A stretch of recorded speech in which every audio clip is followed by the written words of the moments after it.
اعوذ باللہ السمیع العلیم من الشیطان الرجیم من حمزہ ونفخہ ونفسہ بسم اللہ الرحمن الرحیم ربی یسر ولا تعسر وتمم بالخیر ربی زدنی علما ربنا انک من تدخل النار فقد اخزیتہ وما للظالمین من انصار ربنا اننا سمعنا منادیا ینادی للایمان ان آمنوا بربکم فآمنا ربنا فاغفر لنا ذنوبنا وکفر عنا سیئاتنا وتوفنا مع الابرار۔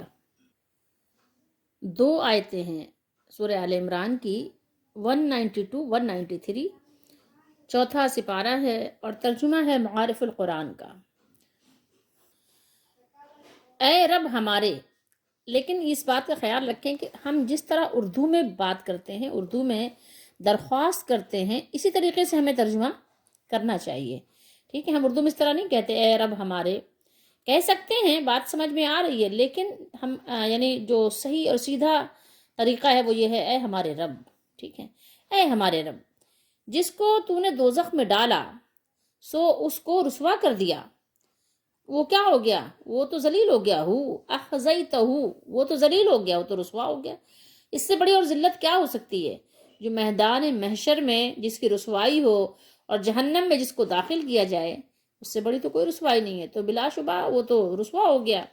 اور نہیں، یہ ماں نافیہ ہے، اور نہیں کوئی گناہگاروں کا مددگار، ظالمین کا کوئی انصار نہیں ہے، مددگار نہیں۔ اے ہمارے رب، ہم نے سنا، دیکھیں یہاں پر یہ سورہ مبارکہ کے آخری جو رکوع ہے اس میں 4 مرتبہ اللہ تعالیٰ نے ربنا سے دعا سکھائی ہے۔ ویسے پورے سورہ آل عمران میں تو 10 مرتبہ ہے ربنا کے ساتھ دعا، لیکن یہاں اسی یعنی اس میں دیکھیے آپ کہ 4 دفعہ، ایک آیت میں تو 2 دفعہ ربنا سے دعا سکھائی ہے۔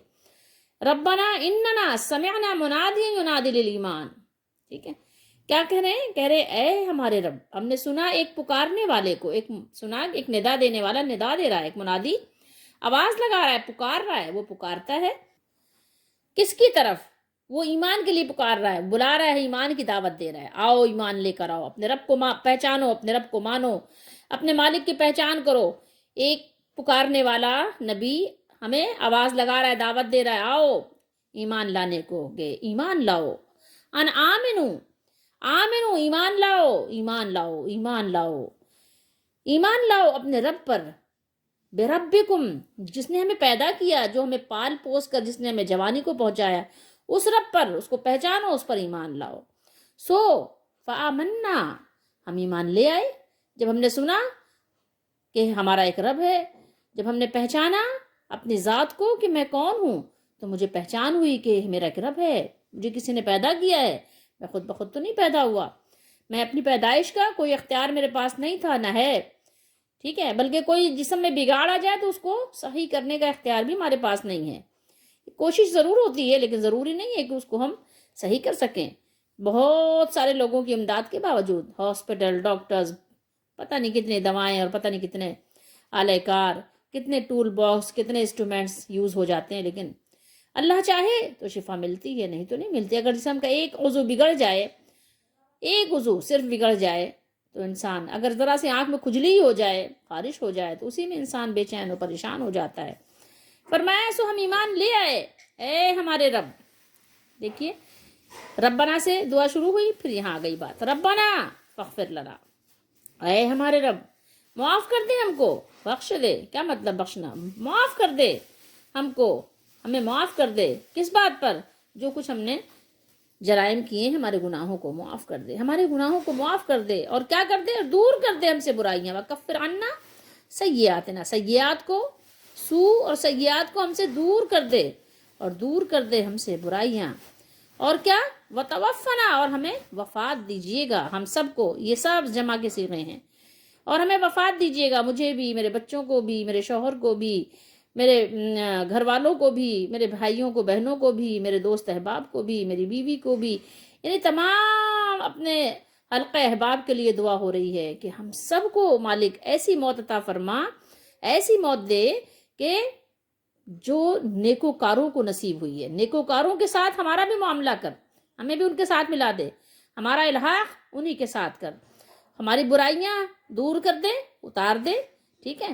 اور ہم کو وفات دے، ہمیں موت دے، ہمیں موت دے، کس کے ساتھ؟ نیک لوگوں کے ساتھ، جیسے نیک لوگوں کی موت آئی ہے، ایمان پر خاتمہ ہوا ہے، انہی کے ساتھ، ابرار کے ساتھ ہمارا بھی حشر فرما، ہمارا معاملہ فرما، ہمارا بھی خاتمہ فرما۔ اب آئیے دیکھتے ہیں کہ اس آیت مبارکہ کا پچھلی آیت سے کیا ربط ہے، کیا اس کا تعلق ہے۔ غور کیجئے کہ پیچھے اللہ تعالیٰ نے بیان کیا تھا کہ وہ لوگ جو اللہ تعالیٰ کو یاد کرتے ہیں، اس کا ذکر کرتے ہیں، کھڑے بھی اور بیٹھے بھی اور کروٹ پر لیٹے بھی، اور فکر کرتے ہیں، وَيَتَفَكَّرُونَ يَذْكُرُونَ اللَّهَ، اور پھر فرمایا وَيَتَفَكَّرُونَ، اور تفکر کرتے ہیں آسمان اور زمین کی پیدائش میں۔ تو دیکھیے کہ اللہ تعالیٰ نے پچھلی آیت مبارکہ میں ان کی 3 صفات بیان فرمائی۔ ایک صفت بیان فرمائی کہ وہ اللہ تعالیٰ کو یاد کرتے ہیں، ہر حال میں مالک کو یاد کرتے ہیں، جب وہ کاروبار کرتے ہیں تو اللہ کو یاد کرتے ہیں، جب کہیں کھڑے ہوتے ہیں تو یاد کرتے ہیں، جس چیز کو دیکھتے ہیں تحقیقی اور تعمیری نظر سے دیکھتے ہیں، تو یعنی وہ ہر وقت اللہ کو یاد کرتے ہیں، اللہ کی کائنات میں غور و فکر کرتے ہیں، ان کا ذہن غور و فکر سے خالی نہیں ہوتا، غفلت میں نہیں ہوتا، کھیل کود میں نہیں ہوتا، ان کا ذہن کیا ہوتا ہے، وہ ایک تحقیقی نظر سے غور و تفکر کر رہا ہوتا ہے۔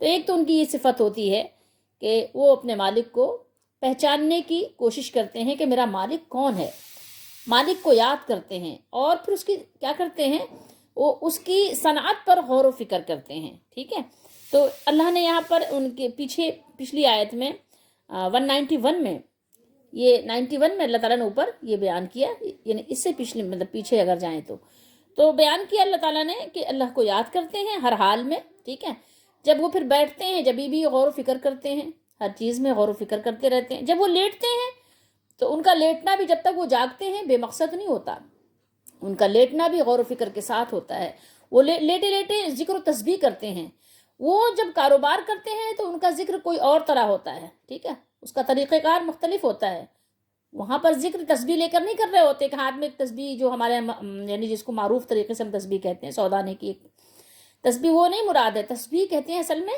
اللہ تعالیٰ کی پاکیزگی بیان کرنے کو، تسبیح سبحان سے ہے، سبحا یسبح تسبیحن، ٹھیک ہے، یعنی اللہ کی پاکی بیان کرنا، یہ تسبیحن اصل میں ہے مصدر، اور ہمارے ہاں تسبیح کا مقصد ہوتا ہے کہ ایک جو 100 دانے کا یا 33 دانے کا ایک جو مالا ہوتی ہے اس کو ہم تسبیح کہتے ہیں۔ خیر، تو جب وہ لیٹتے ہیں تو ان کی یہ تسبیح اور ہوتی ہے، ان کا ذکر اور ہوتا ہے، جب وہ کھڑے ہوتے ہیں تو ان کا ذکر اور طریقے کا ہوتا ہے، تو یعنی وہ کسی نہ کسی حال میں ذکر میں مصروف ہوتے ہیں۔ ایک تو یہ بات ہوئی، اور پھر اس کے بعد اللہ تعالیٰ نے جو بیان کیا کہ وہ تفکر کرتے ہیں، دوسری صفت ان کی یہ ہے، دوسری خوبی ان کی علامت یہ ہے ان کی، اللہ نے بیان فرمائی ایمان والوں کی، کہ وہ تفکر کرتے ہیں اللہ کی کائنات میں، آسمان کو دیکھتے ہیں تو تفکر کرتے ہیں، ایسے ہی نہیں دیکھ لیا آسمان کو بھی وہ تحقیقی نگاہ سے دیکھتے ہیں، تفکر کی نگاہ سے، تعمیری نگاہ سے دیکھتے ہیں، تو وہ وہاں بھی ان کا تفکر ہوتا ہے۔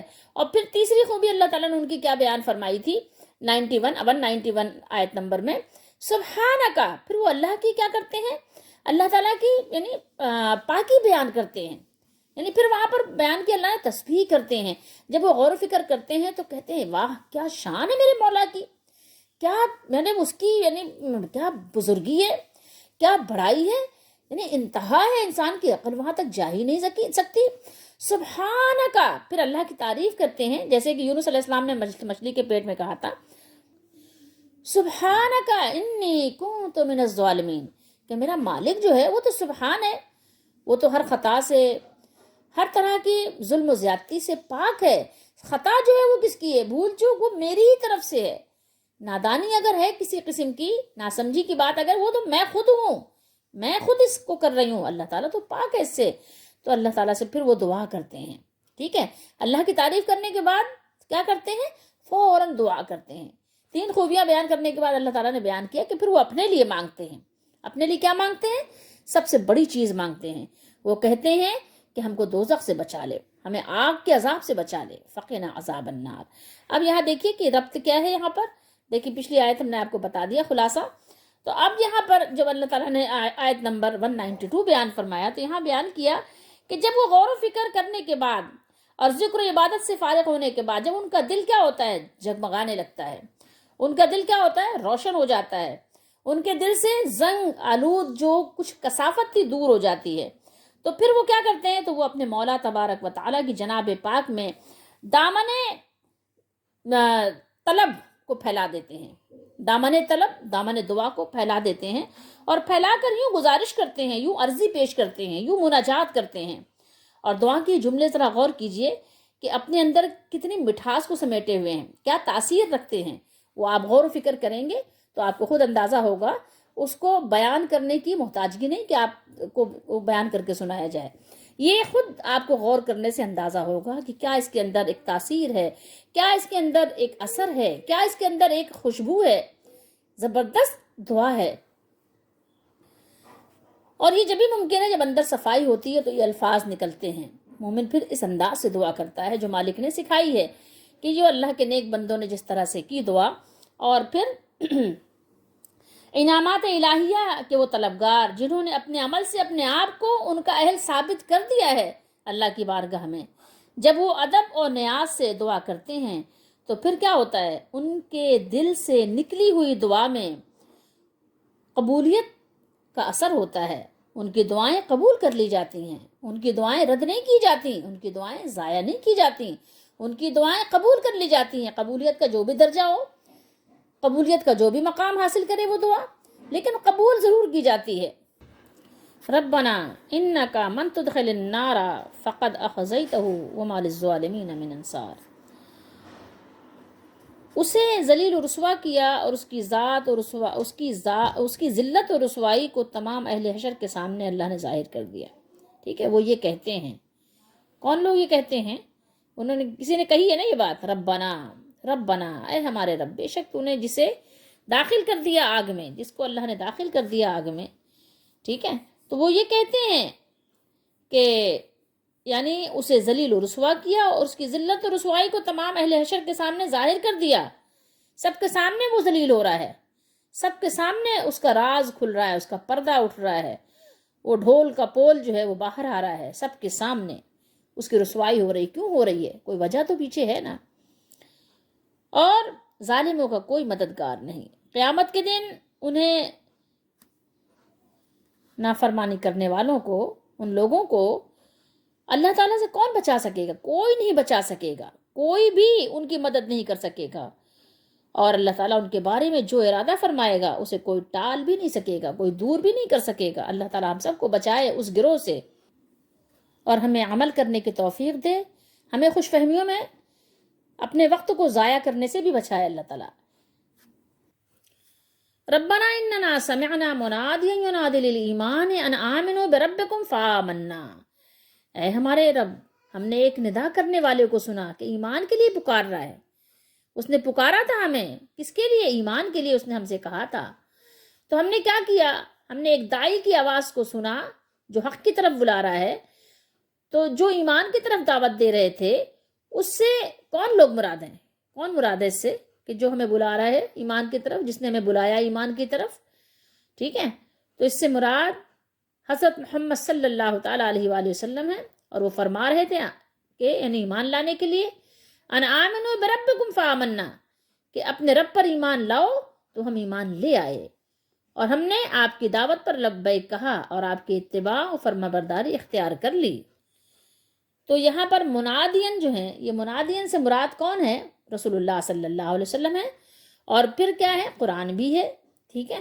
اس کے علاوہ کیا ہے؟ اس کے علاوہ یہ بھی ہے کہ جو لوگ بھی دعوت حق پیش کر رہے ہیں اور جو لوگ ان کی دعوت حق پر لبیک کہہ رہے ہیں وہ لوگ بھی اس میں شامل ہیں۔ مثال کے طور پر ہم نے تو ظاہر ہے جس گھرانے میں آنکھ کھولی تو وہاں ہم نے یہی دیکھا کہ سب اپنے آپ کو مسلمان کہتے ہیں، مسلمان ہیں، تو ہم مسلمان پیدا ہوئے، پیدائشی مسلمان ہوئے، لیکن جب ہم نے ہوش سنبھالا، ہم نے قرآن پڑھا، ہم نے حدیث پڑھی، تو ہم اپنے دل کی خوشی سے برضا اور رغبت مسلمان ہیں، ہم اپنی خوشی سے مسلمان ہیں اور مسلمان ہونے کو پسند کرتے ہیں اور ہر چیز پر اس کو ترجیح دیتے ہیں۔ اور تو ہماری رہنمائی کرنے والا کون ہے؟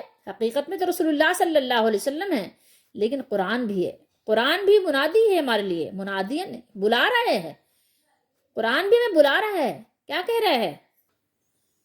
قرآن نے ہمیں یہ سنایا تھا، واللہ یدعو الی دار السلام، واللہ یدعو، اور اللہ تعالیٰ وہ بلا رہا ہے ہمیں کدھر؟ سلامتی کے گھر کی طرف. تو ہم ایمان لے آئے. تو قرآن بھی یہ منادی ہے. اور پھر کچھ لوگ ایسے بھی ہیں نا، کفار ہیں، مشرکین ہیں، اہل کتاب ہیں، یا بھٹکے ہوئے لوگ ہیں، گمراہ ہو گئے ہیں کسی بھی وجہ سے. تو اب ان کو بھی کچھ لوگ پکارتے ہیں نا، بلاتے ہیں آئیے حق کی طرف آئیے. بے نمازیوں کو بلاتے ہیں تو پھر کیا کرتے ہیں وہ؟ کچھ لوگ ایسے بھی ہوتے ہیں قلب سلیم والے کہ وہ ان کی دعوت پر، ان کے بلانے پر آ جاتے ہیں، لبیک کہتے ہیں کہ ہم حاضر ہیں، ٹھیک ہے ہم مانیں گے، تائب ہوتے ہیں، توبہ کرتے ہیں. تو ان کے لیے کون ہے منادی؟ ان کے لیے وہی منادی ہے کہ انہوں نے کہا ایمان لے آؤ، قرآن و حدیث کی طرف آ جاؤ.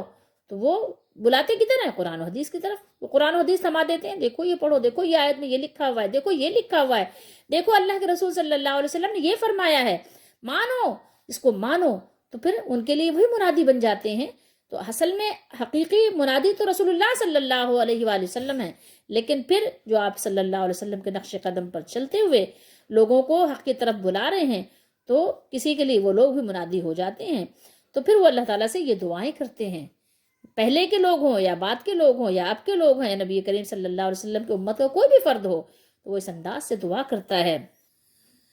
فآمنا سو ہم ایمان لے آئے، ہم ایمان لے آئے، ہم نے ایمان کو قبول کر لیا. تو یہاں پر اللہ تعالیٰ سے یہ بتانے کی کیا ضرورت ہے کہ اللہ کو معلوم نہیں ہے؟ نعوذ باللہ، اللہ کو تو معلوم ہے کہ مسلمان ہو چکے ہیں، مسلمان ہیں، لیکن یہاں پر ایمان کو اپنے بطور وسیلہ اللہ کی بارگاہ میں پیش کر رہا ہے. ٹھیک ہے، کیا ہے؟ اللہ کو معلوم تو ہے، لیکن پیش کرنے والے نے اس کو کیوں پیش کیا، اور اللہ تعالیٰ نے اس انداز سے ہمیں کیوں سکھایا؟ پچھلوں کی دعائیں ہمیں یہ سکھائی اللہ تعالیٰ نے. تو یہ کسی کی بات اللہ تعالیٰ بیان فرما رہا ہے نا. کچھ لوگوں کو یہ وہ جو اللہ تعالیٰ سے عرضی تھی اور مناجات تھی وہ اللہ تعالیٰ نے یہاں بیان فرمائی ہے. تو ہم ایمان لے آئے. تو اللہ تعالیٰ کو یہاں جو ایمان ہم بتا رہے ہیں اپنا، کیوں بتا رہے ہیں؟ اس لیے کہ مالک اپنے خوشی سے مسلمان ہوئے ہیں. ہمارے ایمان کو قبول کر لیجئے، ہمیں ایمان والوں میں لکھ لیجئے، ہمیں ایمان والوں کے ساتھ کر دیجئے، ہمارے ایمان کو خالص کر دیجئے، اس کے کھوٹ کو دور کر دیجئے. تو یہ ایمان کو پیش کر رہے ہیں اللہ کی بارگاہ میں کہ اللہ تعالیٰ ہم ایمان اپنے جتنی ہماری بساط تھی، کوشش تھی، بھرپور کوشش کے ساتھ ہم ایمان لائے ہیں، تو مالک ہمارے ایمان کو قبول کر لیں. تو یہ ایمان یہاں بطور یعنی کہیے کہ وسیلہ بھی ہے. ٹھیک ہے کہ اللہ تعالیٰ سے کہہ رہے ہیں اللہ تعالیٰ ہم تو مسلمان ہو گئے ہیں، اب ہمارے گناہوں کو آپ کے سوا کون معاف کرے گا، ہمارے گناہوں کو آپ ہی معاف کر دیں. ٹھیک ہے، تو یہ اس طرح کا وسیلہ آپ اللہ کی بارگاہ میں پیش کر سکتے ہیں. اللہ ہم آپ پر ایمان لائے ہیں، ہم آپ کی کتاب پر مالک ایمان لائے ہیں. اللہ تعالیٰ ہم آپ کے نبی محمد رسول اللہ صلی اللہ علیہ وسلم پر ایمان لائے ہیں. مالک آپ ہمارے ایمان کو قبول کر لیجئے. ہمیں تو نہیں آتا مالک، ہم تو اجمی ہیں، ہمیں تو اس سے زیادہ نہیں آتا، ہم نے تو نبی کریم صلی اللہ علیہ وسلم کی صحبت بھی نہیں پائی. اللہ ہمارے پاس یہ قرآن ہے اور احادیث مبارکہ، رسول اللہ صلی اللہ علیہ وسلم کی سنت، جتنی ہمیں پتہ ہے مالک، ہمیں تو زیادہ آتا بھی نہیں ہے، جتنا آتا ہے مالک ہم حاضر ہیں، اور ہم آپ کا کسی کو شریک نہیں ٹھہراتے. مالک ہمارے ایمان کو قبول کر لے، ہمیں معاف کر دے، ہمیں معاف کر دے. یہ ہم ایمان لائے ہیں تو مالک آپ ہمیں معاف کر دے، ہمیں ایمان والوں میں قبول کر لے.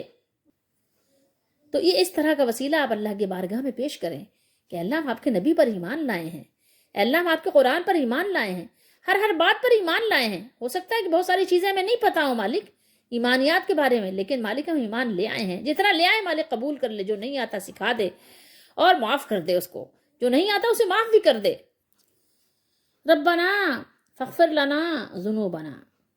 دیکھیے ایمان لانے کی اللہ نے یہاں پر بات بیان کی اور اللہ تعالیٰ نے دعائیں سکھائیں، لیکن آپ پوری دعا میں دیکھیے آگے پیچھے کوئی اور اللہ تعالیٰ نے کچھ اور سکھایا کہ پہلے قبر پہ جاؤ، پہلے ان سے مانگو، پہلے ان کو وسیلہ بناؤ، پھر ان کو سیڑھی بناؤ، پھر اسٹیپ بائی اسٹیپ ہمارے پاس آؤ. اللہ نے ایسا کچھ بیان کیا؟ ربنا سے دعا سکھا دی بس. ربنا ربنا ربنا فاغفر لنا ذنوبنا. دیکھیے غور کیجئے، غور کا مقام ہے قرآن پاک میں. غور کیجئے کہ اللہ نے ہمیں کیسے دعا مانگنا، کیسے عاجزی کرنا سکھایا. اے ہمارے رب ہمارے گناہ معاف فرما. ٹھیک ہے، ہمارے ایمان لانے اور آپ صلی اللہ علیہ وسلم کے نبی صلی اللہ علیہ وسلم کی اتباع کرنے اور اپنی بارگاہ میں حاضری کو مالک قبول فرما. ٹھیک ہے، فاغفر لنا ذنوبنا، ہمارے گناہ معاف فرما اور ہماری پردہ پوشی فرما. وکفر عنا سیئاتنا، اور ہماری برائیوں کو ہم سے دور کر دے، محو کر دے، مٹا دے، جو ہمارے اور آپ کے درمیان ہیں. مالک آپ جانتے ہیں کہ ہم کتنے بڑے مجرم ہیں. لوگ تو ہمیں نہیں جانتے، لیکن میں اپنے آپ کو میں جانتی ہوں اور میرا مالک آپ جانتے ہیں. ٹھیک ہے، اور آپ کے سوا انہیں کوئی نہیں جانتا، مالک ہمیں معاف کر دے، معاف کر دے، وتوفنا، اور ہماری وفات ایسی ہو، اللہ نے سے دعا ہے وتوفنا، اور ہمیں وفات دے، ہمیں موت دے، کس طرح سے؟ نیک بندوں کی طرح، نیک بندوں کے ساتھ بھی اور نیک بندوں کی طرح بھی، ٹھیک ہے، ہمیں موت ایسی آئے وتوفنا مع الابرار، اور ہم کو نیک بندوں کے ساتھ موت دے، وفات دے، ہمارا خاتمہ نیک لوگوں کی طرح کر اور نیک لوگوں کے ساتھ کر، اور ہمیں نیک لوگوں کے ساتھ ملا بھی دے۔ یہ آیات بینات بھی ہیں، اور یہ بڑی بزرگی اور برکت والی آیات مبارکہ ہیں، اسی لیے اس کے پڑھنے کی بڑی فضیلت بھی ہے، اور قیامت کے دن یہ آئیں گی پرندوں کی دو جھنڈ کی طرح، یہ اور سورہ بقرہ، یا یہ دو سائبان کی طرح آئیں گی، یا یہ کیسے آئیں گی؟ بادل، دو بادل کے سائبان، ٹھیک ہے، یا پرندوں کے دو جھنڈ، یا آپ دیکھیں دو شیلڈ۔ اب آپ اس کی میں آپ کو مثال دوں، آپ کو پتہ ہے کہ میدان محشر کا جو دن ہوگا وہ بہت سخت دن ہوگا، اللہ ہم سب کو اس کی سختی سے بچائے، اللہ ہم سب کو اس دن امن و امان عطا فرمائے، اپنی رحمت کا سایہ عطا فرمائے۔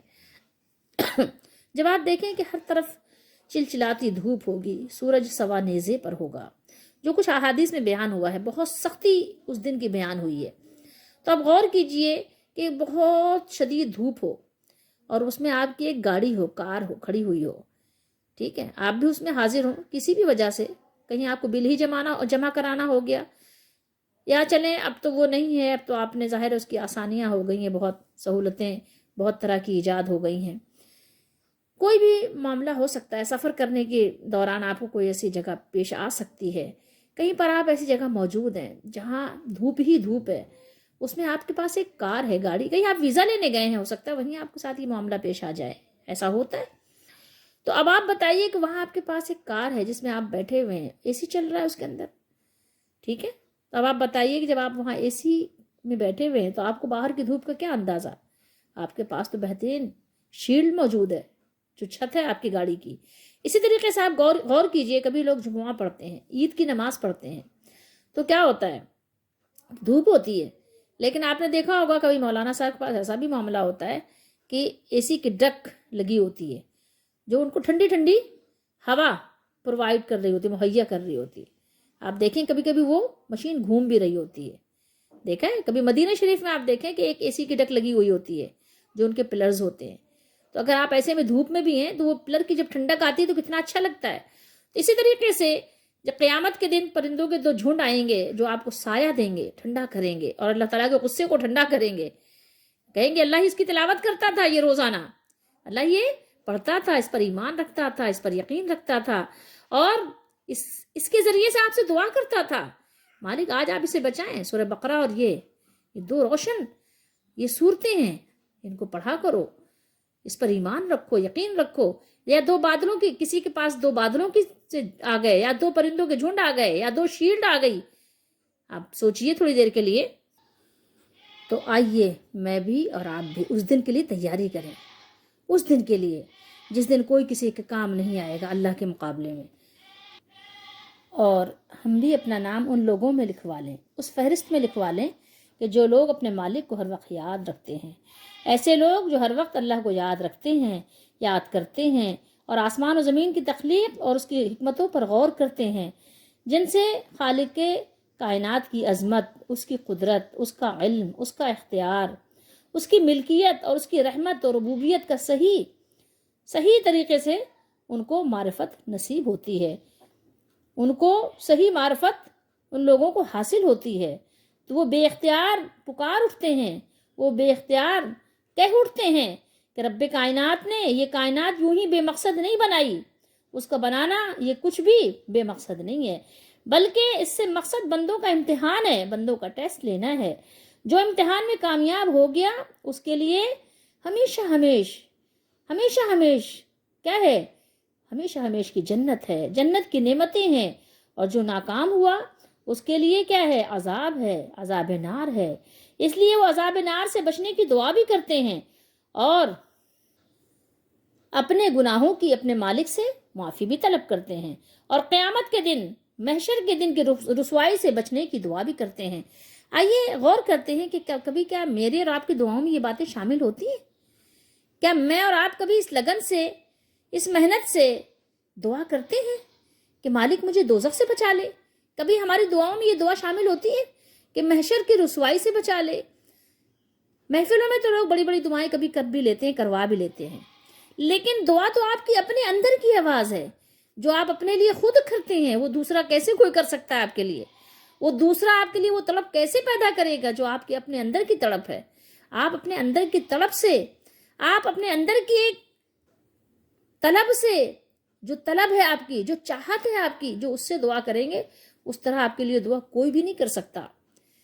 وہ کہہ بھی دے، لفظی طور پر الفاظ ادا بھی کر دے زبان سے، لیکن اس کے دل میں وہ طلب ہو ہی نہیں سکتی جو آپ کے اپنے اندر کی ہے۔ یہ آپ اندازہ لگا لیجئے، آپ کو اندازہ ہونا چاہیے۔ آپ اندازہ کیسے لگا سکتے ہیں اس چیز کا؟ آپ خود اندازہ لگائیے کہ آپ دوسروں کے لیے کتنا تڑپتے ہیں، اپنے دوست کے لیے کتنی طلب کے ساتھ آپ اس کے لیے دوزخ سے پناہ طلب کرتے ہیں۔ نہیں کر سکتے۔ وہ طلب اور تڑپ آپ پیدا کر ہی نہیں سکتے، اب تو کیسے دوسرا آپ کے لیے کر سکتا ہے؟ نہیں، سوال ہی پیدا نہیں ہوتا۔ تو دیکھیے کہ کیا ہماری دعاؤں میں یہ دعائیں شامل ہیں؟ اور اگر ہم یہ سورت کا جو آخری رکوع ہے پڑھ بھی لیتے ہیں، تلاوت کر بھی لیتے ہیں، تو کیا اس جو الفاظ کے جو ان کے معنی ہیں، اسی طریقے سے ہم اس کو سمجھتے بھی ہیں، پہچانتے بھی ہیں، جانتے بھی ہیں، یا صرف الفاظ ادا کر لیتے ہیں؟ اس سے کیا ہمارا مقصد پورا ہو جاتا ہے؟ اس کے معنی پر بھی ذرا غور رکھیں، ٹھیک ہے؟ آپ اپنے الفاظ میں دعا کیجئے اپنے مالک سے، اور ذرا غور کیجئے کہ کیا کہا جا رہا ہے، کیا بیان ہوا ہے۔ اپنے مالک سے تڑپ کر طلب کیجئے۔ اگر نہیں مانگا تو کیسے ملے گا؟ اللہ نے سکھایا اور ہم نے مانگا ہی نہیں۔ اللہ نے تو سکھایا مانگو اس طرح سے، اس طرح دامن طلب پھیلاؤ اپنے مالک کے سامنے۔ اپنے مالک کو پہچانو بھی کہ میرا مالک ایک ہے، ٹھیک ہے، جو مجھے پکڑتا بھی ہے اور درگزر بھی کرتا ہے، معاف بھی کر دیتا ہے، آزاد بھی کر دیتا ہے، پناہ بھی دے دیتا ہے۔ کس کو؟ مانگنے والوں کو دیتا ہے۔ آواز لگانے والوں کو یہ آواز پر اللہ تعالیٰ لبیک کہتا ہے۔ آگے ہے، آگے بھی آئے گی، یہ ابھی صورت ختم نہیں ہوئی ہے۔ تو ہمارے اور آپ کے لیے اس میں سبق ہے۔ ہم اپنے اور آپ کے لیے اس میں سبق تلاش کریں، ڈھونڈیں، نکالیں، اور پھر کیا کریں؟ عمل کریں۔ دنیا کے لیے تم کتنی محنت کرتے ہیں، کتنی بھاگ دوڑ کرتے ہیں دنیا کے لیے۔ آپ بتائیں کہ جو یہ ہے بھی چند روزہ، کہتے بھی ہیں کہ 4 دن کی زندگی ہے، عارضی زندگی ہے، یہ ختم ہو جانے والی زندگی ہے، لیکن پھر بھی اس کے لیے محنت ایسی ہے جیسے کہ ہمیشہ رہیں گے۔ وہ جو ایک ہمیشہ کا گھر ہے، اس کا اطمینان ہی کچھ اور ہے۔ وہ دنیا میں اطمینان ہو ہی نہیں سکتا۔ یہاں آپ کوئی بھی چیز کہیں پہ رکھ دیتے ہیں نا، بہت آپ سلیقے سے گھر کو آپ سمیٹ کے، سنبھال کے، سجا کے رکھتے بھی ہیں، تو پھر بھی ایک دھڑکا رہتا ہے، مطلب کبھی چور ڈاکو کا کہ آئیں کہیں لوٹ لاٹ نہ لے جائیں۔ پھر بھی آپ کو بسا اوقات تو گھر والوں ہی سے لوگوں کو ڈر لگا رہتا ہے۔ میرے یعنی حلقۂ درس کی خواتین میں سے کئی لوگوں سے ہم نے ایسا سنا کہ انہوں نے کہا گھر میں ہی رکھا تھا، گھر میں ہی گم ہو گیا، کسی کا ایک زیور کا پورا پوٹلے گم ہو گیا، کسی کا انگوٹھی گم ہو گئی، کسی کا کچھ گم ہو گیا، لوگوں نے بتایا ان کے گھر میں ہی ایسا ہو گیا۔ یہاں تو آپ کو اطمینان حاصل ہی نہیں ہے، جو چیز جہاں رکھیں آپ کو وہاں سے مل جائے۔ بہت آپ نے نا ڈیکوریٹ کیا اپنے گھر کو، لیکن کیا ہے، کبھی ڈسٹ آ گئی، کبھی کسی بچے نے ہاتھ مار دیا، کبھی وہ ٹوٹ گئی چیز، کبھی جو ہے آپ کے جو ملازم تھے کام والے انہوں نے خراب کر دیا۔ مطلب یہاں پر تو آپ کی کوئی چیز، یعنی اس کا سلیقہ، اس کا طریقہ ویسے اس کا یعنی ممکن ہی نہیں ہے کہ جس طرح سے آپ نے اس کو کیا ہے اسی طریقے سے وہ اسی حال پر برقرار رہے، ٹھیک ہے۔ اس کا مینٹین رکھنا بہت مسئلہ ہے دنیا کی۔ اس کے علاوہ یہ ہے کہ آپ ظاہر ہے یہاں سے کوچ کر جانا ہے، یہ نہیں ہے کہ ہاں کہیں سے چلے گئے چھوڑ کر گھر اور آئے تو پھر ویسے کہ ویسا، ایسا نہیں ہے۔ جنت میں آپ کے ساتھ یہ معاملہ ہے، جہاں جو چیز رکھ دی وہ رکھی ہوئی ہے، جیسے ڈیکوریشن کر دیا وہ ہوا ہے، اور اگر ذرا سی خرابی ہوئی تو وہاں پہ خدام پھر رہے ہیں، یطوفونا، وہ کیا کر رہے ہیں، چکر لگا رہے ہیں، طواف کر رہے ہیں کہ کوئی چیز خراب تو نہیں ہوئی۔ ہر چیز ویسے سجا بنا کر رکھیں گے، سونے چاندی کے برتن ہوں گے اور خوبصورت گھر ہوگا۔ آپ کہیں بھی جائیں اپنے گھوڑے پر، اپنے ہوائی جہاز، اپنے ہیلی کاپٹر پہ سوار ہو کر گھوم پھر کر آئیں، پھر آپ کو اپنی چیزیں ویسی کی ویسی ملیں گی۔ نہ کوئی چوری کا ڈر، نہ کوئی گھبراہٹ، نہ کوئی پریشانی، نہ کوئی الجھن، نہ چوری ہونے کا اندیشہ، نہ ڈاکوؤں کے آنے کا اندیشہ، نہ چھوٹ جانے کا، چھن جانے کا اندیشہ، نہ فنا کا اندیشہ، نہ موت کا ڈر، نہ ڈوبنے کا، نہ جلنے کا، نہ زلزلے کا، کسی چیز کا کوئی کھٹکا نہیں، کوئی دھڑکا نہیں، کوئی پریشانی نہیں، کوئی الجھن نہیں، کوئی ٹینشن نہیں۔ اب سوچئے آپ کہ ایسے گھر کے لیے تیاری نہیں کرتے وہاں کے لیے، اور وہاں کی رسوائی کیسی، یعنی عجیب قسم کی رسوائی ہے کہ آپ کے لیے جو بھی فیصلہ ہوگا ہر کوئی جان رہا ہوگا، ہر کسی کو معلوم ہوگا کہ اس کے بارے میں کیا فیصلہ ہو رہا ہے، فلاں بن فلاں، فلاں بنت فلاں۔ سوچئے تھوڑی دیر کے لیے، سوچئے تھوڑی دیر کے لیے، سوچئے، غور کیجئے۔ اللہ تعالیٰ ہم سب کو سمجھنے کی توفیق عطا فرمائے۔ تو آخرت کی تیاری کریں، آئیے آج سے شروع کر دیں، توبہ کریں اور نئی زندگی کا آغاز کریں۔